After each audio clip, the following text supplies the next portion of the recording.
Om Sri Sai Ram, Om Sri Sai Nadhaya Namaha, Om Sri Sai Parabrahmane Namaha.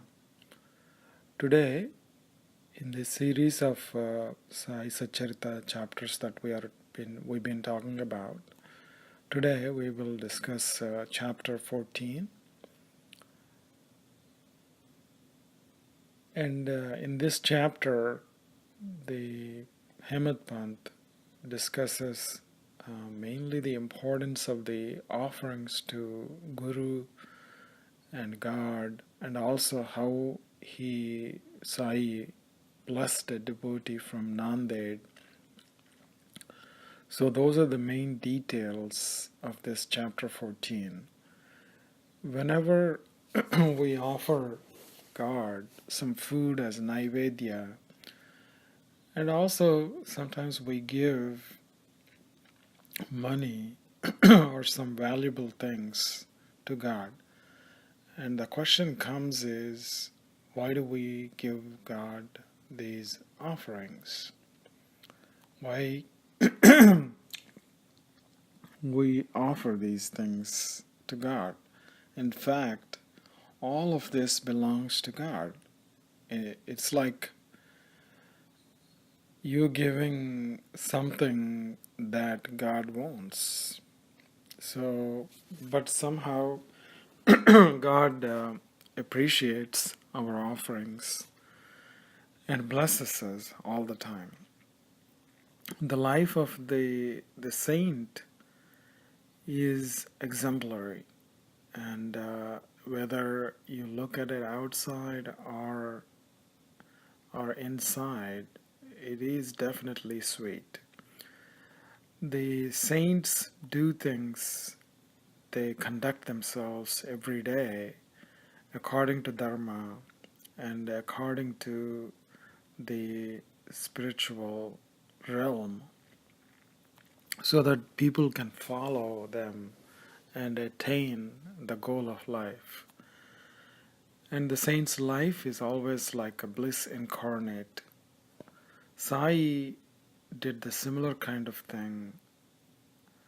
He gave us various stories of duty and action which ultimately can lead us to the true religion. And Sai's main object is that everybody should live happily in this world, and we should all be ever cautious and gain the object of our life, that is self-realization. That is the main goal of Sai. We get human body as a result of past good deeds, and it's worthwhile to use this body for devotion and liberation in this life itself.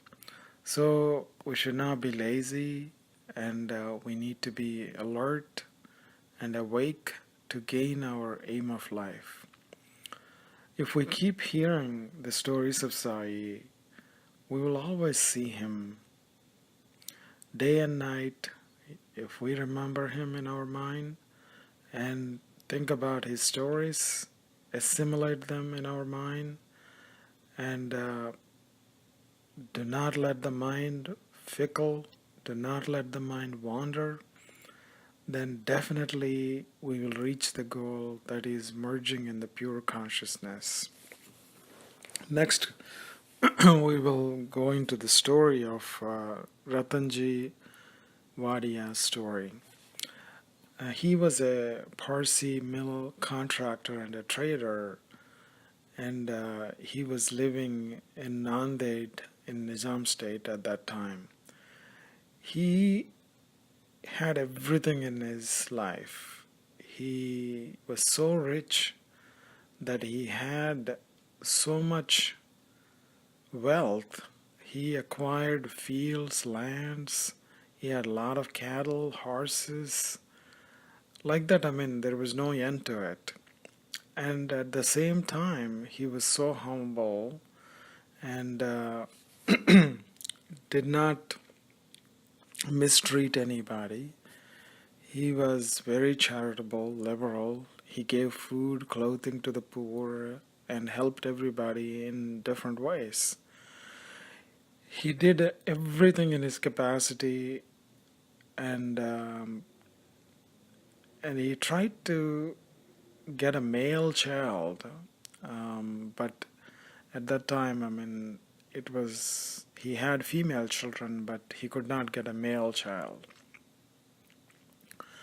So somehow he met Dasgana Maharaj, and he opens his heart to him, and Dasgana Maharaj advises him to go to Shirdi, and he reassures him that Baba's blessings will definitely provide him his wish. So he decides to go to Shirdi and take darshan of Baba. When he goes there with a beautiful garland of flowers and lots of fruits, and he offers all these to Baba and puts the garland around Baba's neck, he surrenders to Sai with a devotional and pure mind. At that time, then Baba asks him for 5 rupees. And he was about to give, Ruttonji was about to give it to Baba. Then immediately Baba says, I already received 3 rupees 14 annas from you, so just pay me the balance only. Hearing this, Ruttonji was kind of puzzled because that was the first time that he was meeting Baba. So, but anyhow, he pays him the balance, gives him the rest of the money for the 5 rupees, and was blessed by Baba. And he told Baba why he came there, and even the Baba knows everything, but a devotee always prays to God and explains what he needs, or begs what he needs. And Baba was moved definitely and told him not to worry, and his bad days have ended, and he was given Udi and blessed, saying that God would satisfy his heart's desire. Then, after taking Baba's leave, Ruttonji goes back to Nanded and told Daskarnu about what happened. And they were both happy that Baba blessed him, but at the same time they could not solve the riddle about the 5 rupees. How come and how did 3 rupees and 14 annas was given to Baba prior to seeing the Baba? Then Dasgana Maharaj solves the riddle by asking all the details of what Ruttonji did in the recent past. So then they both realize that Ruttonji served one Mauli Sahib, and the cost of serving him was that 3 rupees and 14 annas. So it was incredible that Ruttonji realizes this, and he realizes that Baba knew the past, present, and future, and he was satisfied with the explanation that Dasganu gave, and his faith in Baba was strongly deep rooted also. And then in due time, because he was blessed with a son, and his joy knew no bounds. In a footnote towards the end of this chapter, it is stated that Baba told Rao Bahadur Harivinayak Sate, after the death of his first wife, to remarry and that he would get a son. Then Sate married second time after the reassurance from Baba, and later on his wife had 2 children, and both were daughters. And he felt very despondent, but at the same time believed in Baba. And the third child was a son. So like this, Baba's word did not turn out um, in vain. So it came up true, and Satya was satisfied. And the next, um, in this chapter, Ahmed Pant talks about the Dakshina. Because Ruttonji was a rich man when he came, Baba asked him for 5 rupees. So in a similar way, Baba asked so many people for the Dakshina. So let's go into that a little bit deeper. Because Baba was a fakir, somebody might ask a question, why should he ask for Dakshina and care for money? And the answer to that question, Ahmed Pant and then B.V. Dev, they all explained really beautifully. In the initial days of Baba in Shirdi, he did not accept anything. He was just serving people, treating them with some herbs and some other stuff. And he was taking care of them. Sometimes, he used to store burnt matches and like that. He wasn't really asking people for money. And he never asked anything from anybody at that time, whether it is a devotee or somebody else. If anybody placed before him some change, and when he accepted that, he purchased oil or tobacco. Then some persons thought that they could not see the saints empty-handed, and therefore they used to give Baba some money. Well, if 1 paisa was given, Baba used to accept it, but if it's 2 paisa, he used to give them back in the beginning. But later on, a lot of people started coming. Baba's word was spreading through Dasganu and Nana Chandorkar, and thousands and thousands of people were coming, and they were giving in Dakshina form any offerings, food and fruits, like that. So many offerings were given to Baba. But the Baba never kept those things. By the end of the day, all those offerings were distributed. The teacher in the Taittiriya Upanishad talks to his pupils to practice charity and other virtues. So regarding the charity, the teacher says, give with faith, give with magnanimity, that is liberally, give with modesty, with awe, and with sympathy. That was the beautiful description of the charity that was portrayed in Taittiriya Upanishad. In order to teach the devotees this lesson of charity and to remove their attachment to money so that their minds will be purified, Baba used to ask Dakshina from them. Not only that, Baba asked Dakshina because of their past deeds, when their sins have to be let out.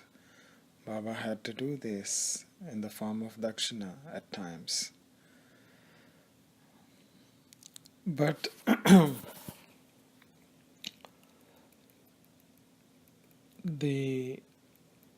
when he asked the Dakshina, why did he ask? And there should have been a deeper meaning behind that. It was not just about the money all the time, because there were few instances where it's not about the money. One such example was Gigi Narke. When Baba asked him rupees 15, he tells him, Baba, you know that I have no money. Then Baba says, I know you have no money, but you are reading Yoga Vasista, that scripture. Give me Dakshina from that. Giving Dakshina in this case meant deriving lessons from that book and lodging them in the heart where Baba resides. In the second case, Mrs. Thurkard, he asked for rupees 6 and she didn't have money. And when she discussed with her husband told her Baba wanted the 6 inner enemies, that is Kama, Krodha, Mada, Matsarya, Lova, Moha, those kind of things. And Baba agreed with this explanation. And we have to note that Baba collected a lot of money by Dakshina, and he will distribute the whole amount the same day, and the next morning he would start from scratch. When Baba took his Mahasamadhi, even though he received thousands and thousands of rupees as Dakshina, but he only had like a few rupees in his possession. Even that, he gave it to Lakshmi Bai. Baba did not ask Dakshina from everybody. If some gave Dakshina without being asked, sometimes he accepted it and other times he refused it. He asked Dakshina only from certain devotees. If anybody offered Dakshina against his wish, he never touched it. He asked for small or big amounts from the devotees according to their wish, devotion, and convenience. So it was not really about money any time. He never asked all the rich for it, nor from all the poor. He never got angry if anybody did not give when he asked. Sometimes he asked for more Dakshina from some in the same day. Sometimes they had to borrow money from somebody else and give Dakshina to Baba. So like this, Dakshina, the story goes in the Saisatcharita. Out of the amount collected as Dakshina, Baba spent very little for his own sake. Mostly he was buying a little bit of tobacco and mostly for the fuel for Dhuni, sacred fire. And all the rest he distributed as charity in various proportions to different people. He told Nana Chandorkar one time that all his property consisted of one cowpeen, one stray piece of cloth, one kaphani, and a tumbrel, the tin pot that he carried all the time, and a joli. So all the people troubled him by bringing all these unnecessary, useless, and costly articles, and he never really entertained this kind of thing. In short, Baba's main object in taking Dakshina from his devotees was to teach them the lessons of renunciation and purification. But one thing we have to remember is that it's not just offering our Guru wealth or any other material objects as Dakshina, but the main Dakshina we can give our Guru, our Sai, is to follow his footsteps and follow his teachings. That is the main Dakshina we can give, and that is the essence of this chapter that we have to really derive. And one more thing we can learn from this chapter is that they even Ruttonji or Harivinayak Sate, they both wanted sons. In those days, we used to have like a custom where all the daughters have to leave the mother's house, and then they have to go to the mother-in-law's house. So only the sons stayed back, and they used to stay all together. So when the parents become old, the only people that can take care of is people around them. So that was the important thing, even though our scriptures and other some of the scriptures talk about Purnama Naraka and all those kind of things. But if we look at the practical aspect of it, was that the main reason? Baba in reality never said that you need to have a son only, but that was the devotee's wish to have a son, because in those days or even nowadays, it may be true in some cases, but nowadays with the education, the kids anyhow go far and beyond. So it doesn't matter whether you have a daughter or son. So anyhow, that is the essence of this chapter, and we'll keep offering our Sai Shraddha and Saburi as Dakshina, not just wealth and other objects as Dakshina. Om Sri Sai Nadharpanamastu. Om Sri Sai Ram. Om Sri Sai Nadhaya Namaha. Om Sri Sai Parabrahmane Namaha. Om Sri Sachidananda Sadguru Sainath Maharaj Ki Jai.